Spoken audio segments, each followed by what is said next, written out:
Hello, I am the Irish guy, and right, last week was absolutely horrible for me. My Premier League predictions were such garbage that I had to do the most revolting forfeits. So this time, let's take a look at what happened in the Premier League and just pray that I don't have an equally horrible week. The only way this week could be worse than last is if I did a forfeit saying that I would sneak into the local zoo and lick peanut butter off one of the chimpanzees' armpits. Please, no more milk bats.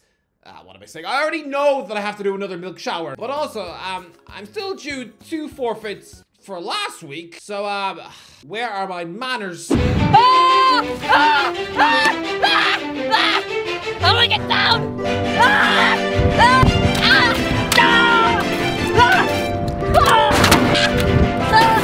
Right, let's go. Newcastle 4, Luton Town 4. Play the clip. Newcastle 3, Luton 0. I'm going to go for a 3-0 Newcastle win. Goals from Anthony Gordon, Sean Longstaff and Bruno Maris. And I am so confident of the victory that if Newcastle do not beat Luton on Saturday, then I will wear a hat that is filled with hot porridge.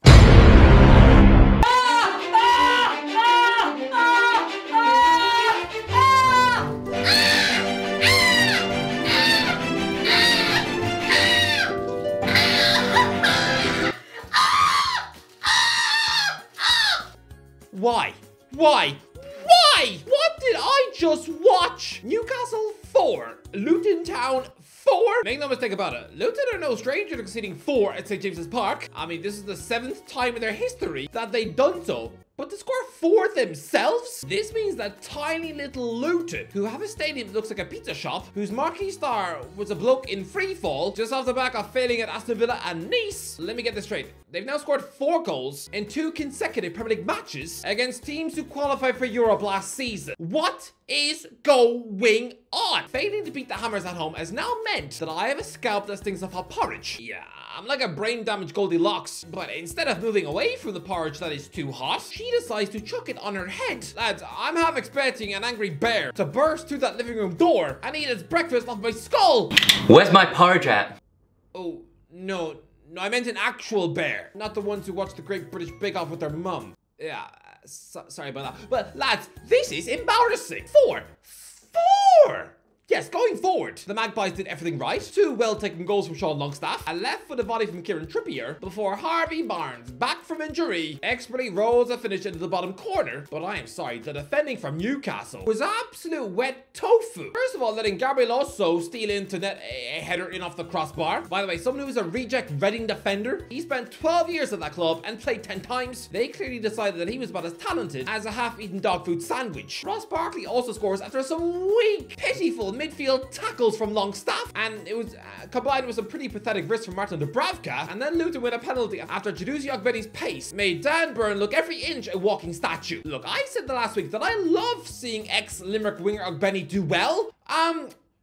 Do I though? Putting him in a foot race with Byrne. It's like some brainless zookeeper taking bets on whether the constipated flamingo is going to outrun the cheetah. Nope, you have more chance of coughing up a smurf. Can we please stop this freakish experiment of trying to make this huge gargoyle centre back into a left back? Does he look like Roberto Carlos to you? How can he be when he's slower than my grandma, who is desperately trying to leave Tesco before everyone realizes that she's pooed last night's lasagna down her leg? And then the inform Elijah Adebayo makes it 4-2, forcing Newcastle to go to rescue mission mode. Look, crazy, wacky, great game to watch, but face facts, it's dropped points for Newcastle. Newcastle failing to win is the reason that Everton are still in the relegation zone. Newcastle failing to win has cost me double bubble, because not only did I have to do the porridge forfeit, but I also have to do this. It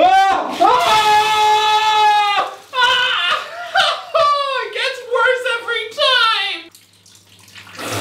Lads, a last-minute Newcastle 5-4 win would have saved me from 2 forfeits. The absolute scenes if they had scored in the final minute, I would have exploded like a Teletubby who just swallowed a grenade. But I know, horribly dropped points on Newcastle. Bournemouth 1, Nottingham Forest 1. Play the clip. Bournemouth 4, Nottingham Forest 0. I'm sorry, but the Cherries are going to absolutely batter you. And I'm going to make a deal. If Bournemouth don't score against Forest this weekend, if Santa oversees a clean sheet, then I will do my Monday recap sitting in a bin, a full bin, filled with leftover pizza and capoo.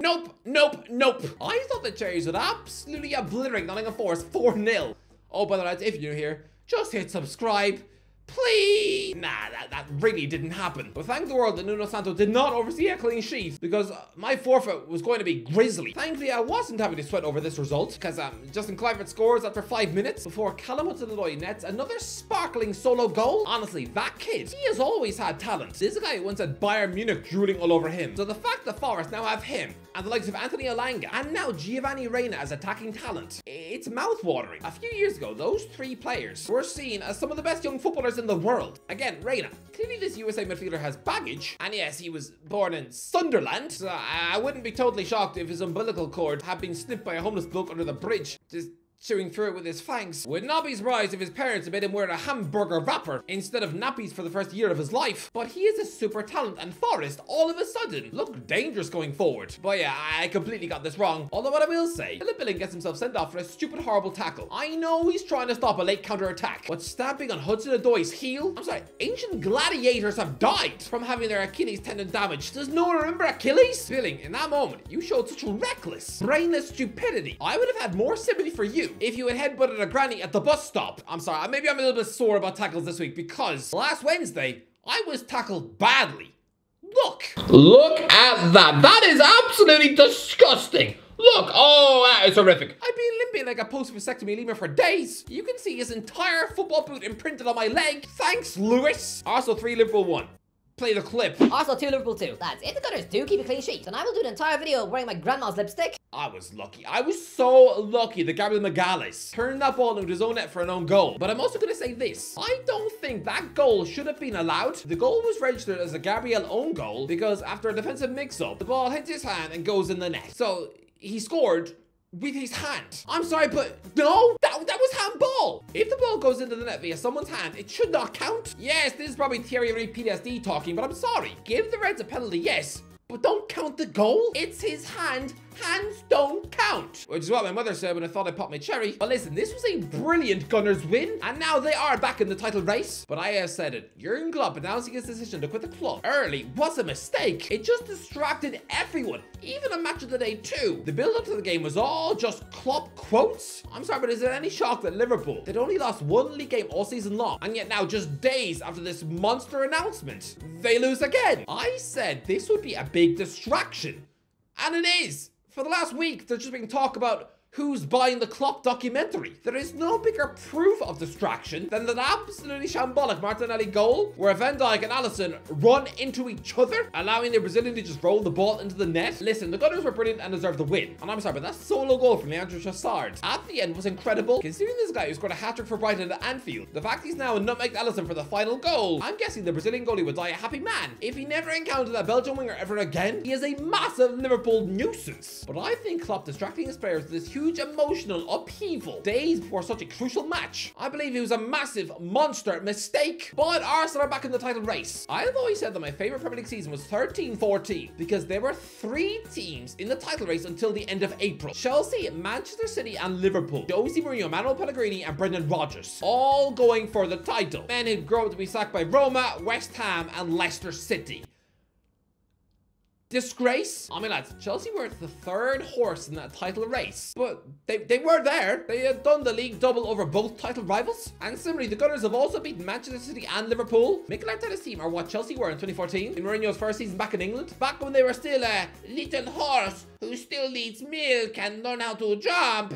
But honestly, if all 3 teams can keep the same pace until May, this could be one of the most epic title races of all time. Chelsea 2, Wolves 4. I'm confused. You know when you wake up one morning and realize that everything you believed in was a lie? A bit like Buzz Lightyear realizing that he's just a toy, or a staunch vegetarian who realizes that licking a pig is actually far more fun than mulching cauliflower 7 times a day. Well, to me, Gary O'Neill has always been a wimp. So a manager with about as much star appeal as a decapitated snail. There are poo stains on the sleeve of my hoodie that are far more exciting than this wet nugget of a coach. He looks like one of those figurines in Chicken Run 2, but he has slowly morphed into a popular hipster's choice. Every time I log into Twitter, I hear everyone saying, "O'Neill, O'Neill, O'Neill." You'd swear that website had just been invaded by the bald dad of in-betweeners when Wolverhampton Wanderers appointed him in the summer after his Bournemouth sack. I thought it was a joke, replacing an ex-Real Madrid boss with that? Again, it was like replacing Carlo Ancelotti with Andre Villas-Boas and Gennaro Gattuso, replacing Rafa Benitez with Steve Bruce and then Frank Lampard, replacing Jose Mourinho with Avram Grant, Ole Gunnar Solskjaer, and Daniel De Rossi, replacing Fabio Capello with Roy Hodgson, replacing Manuel Pellegrini with Chris Coleman out in the hills of China. These were all hilariously disrespectful, below par follow-up acts to former Real Madrid kings. If somebody has worked at the Santiago Bernabeu, you treat them with respect. You don't see a great coach like Julian Lopetegui walk out the door and then just go rifling through Facebook to find cheap local managers in your area.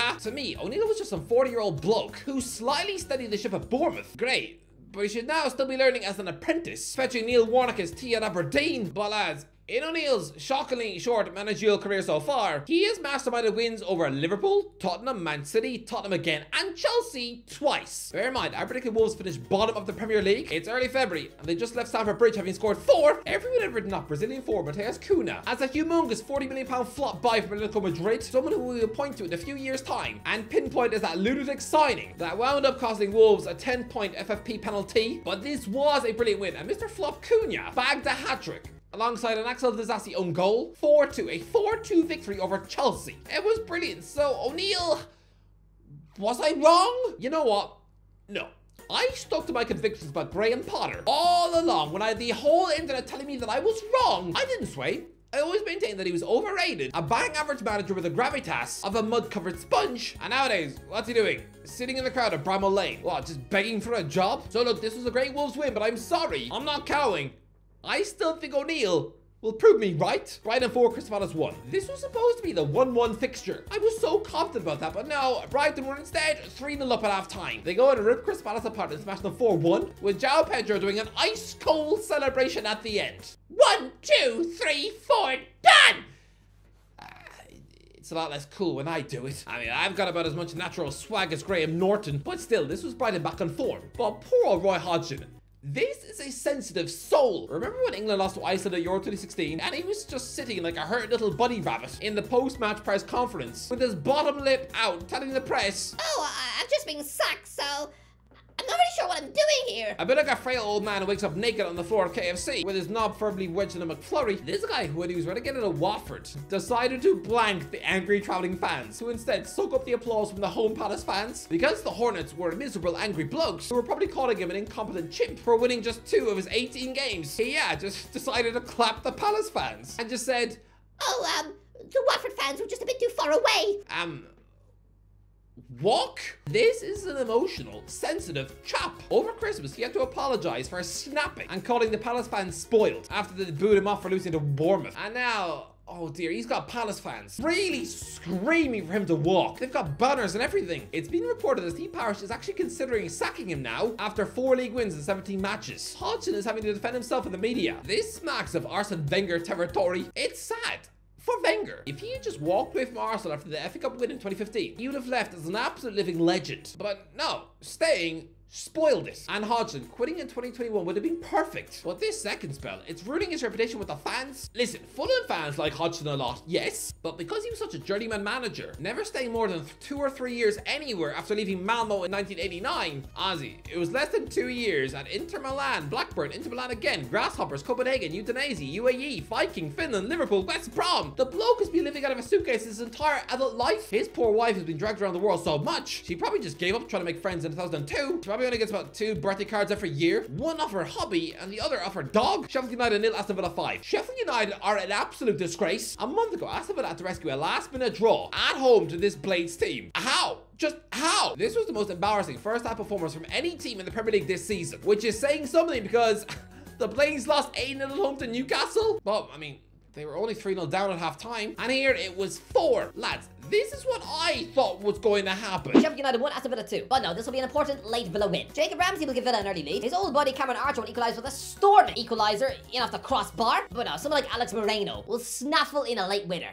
Next. Well, really, Left back Alex Moreno did score, but it was making 5-0 after 47 minutes. I think for Villa, this is actually a missed opportunity. The record away win in Premier League history is Leicester, smacking up Southampton 9-0. You could have beaten that. You had an hour to score 5 more, but you slowed down and just decided to stop. Sheffield United should be relieved they only lost 5-0, because can you imagine if they lost 2 home games 8-0 in the same season? That's arguably a worse statistic than Derby County's 11 points in 2007. This was absolutely terrible. Remember what I said about Hodgson studying his time at Palace and the way he's remembered because he returned? Again, Wilder should have just stayed away. This is woeful. I mean, lads, this was Mason Holgate's debut in defence for the Blades after signing a loan from Everton, and he lost 5-0. At the start of the season, he made his debut on loan at Southampton in the Championship and lost 5-0 to Sunderland. This Everton centre-back clearly likes to make the worst impression possible. I mean, what happened when he met his girlfriend's parents for the first time? Did he run over the mother's dog, kick her dad in the groin, and suggest they all sit down on the couch to watch a videotape of him eating cheese out of his nanny's belly button? Everton 2, Tottenham 2.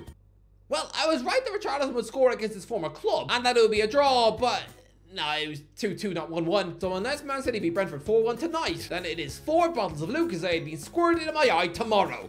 Oh, goody. Burnley 2, Fulham 2. Lads, when Fulham raced into an early 2-0 lead at Turf Moor, I just thought, Burnley are gone. That was their funeral. Good night. The end. And to be fair, they are still 7 points from safety, having played a game more than Luton and Forest. They still look like they're going, but this really would have been official. So yeah, this David Fofana double has given Vincent Kompany a tiny glimmer of hope, but that's all it is. Man United 3, West Ham 0. Great win for Manchester United.